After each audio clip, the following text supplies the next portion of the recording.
నాస్తికులని చెప్పుకునేటటువంటి ఈ యొక్క సంకరజాతి ఎవరైతే ఉన్నాడో ఈ కదిరి కృష్ణ అనేటటువంటి వాడు పేరు మాత్రం కృష్ణ, వీడు చేసేదంతా కథాకథి. కాబట్టి ఇలాంటి వాళ్ళకి ఏదైతే తిరుమల తిరుపతి దేవస్థానం బోర్డు ఉందో టీటీడీ బోర్డు, వీళ్ళు చర్యలు తీసుకోకపోవడం చాలా విడ్డూరం.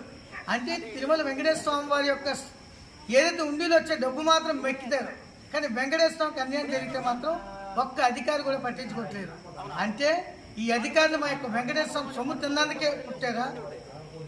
మా వెంకటేశ్వర స్వామిని ఏదైతే పరువు ప్రతిష్ట ఉంటాయి వీటిలన్నింటినీ కూడా తొంగలో తొక్కడానికి వీళ్ళు మా వెంకటేశ్వర స్వామి వారి దగ్గర మేము ఉండిలో వేసిన ఎంగిలి మెతులు తినడానికి వీళ్ళు వచ్చారని చెప్పి మాకు అర్థమవుతుంది. కాబట్టి దీని మీద 20 రోజుల్లోగా చర్యలు కానీ తీసుకోకపోతే తిరుమల తిరుపతి దేవస్థానం సంబంధించినటువంటి ఏదైతే ఈవో ఆఫీస్ ఉంటుందో దాన్ని హిందూ ధర్మ రక్షణ సమితితో పాటు మా యొక్క ఓం భారత్ శక్తి పీఠం మా యొక్క సాధువులందరూ కూడా వచ్చి దాన్ని ముట్టడిస్తామని చెప్పి మీకు ఈ యొక్క మీడియా ద్వారా కరాఖండిగా తెలియజేస్తున్నాం.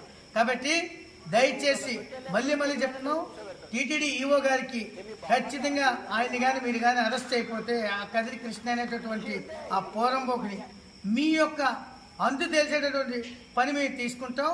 తర్వాత ఏం జరిగిన బాధ్యత టీటీడీ వాళ్ళదే, టీటీడీ ఈవో గారిది. కాబట్టి దయచేసి ఈ యొక్క విషయాన్ని పరిగణలో తీసుకొని వెంటనే అరెస్ట్ చేస్తారని చెప్పి ఆశిస్తూ గోవిందా.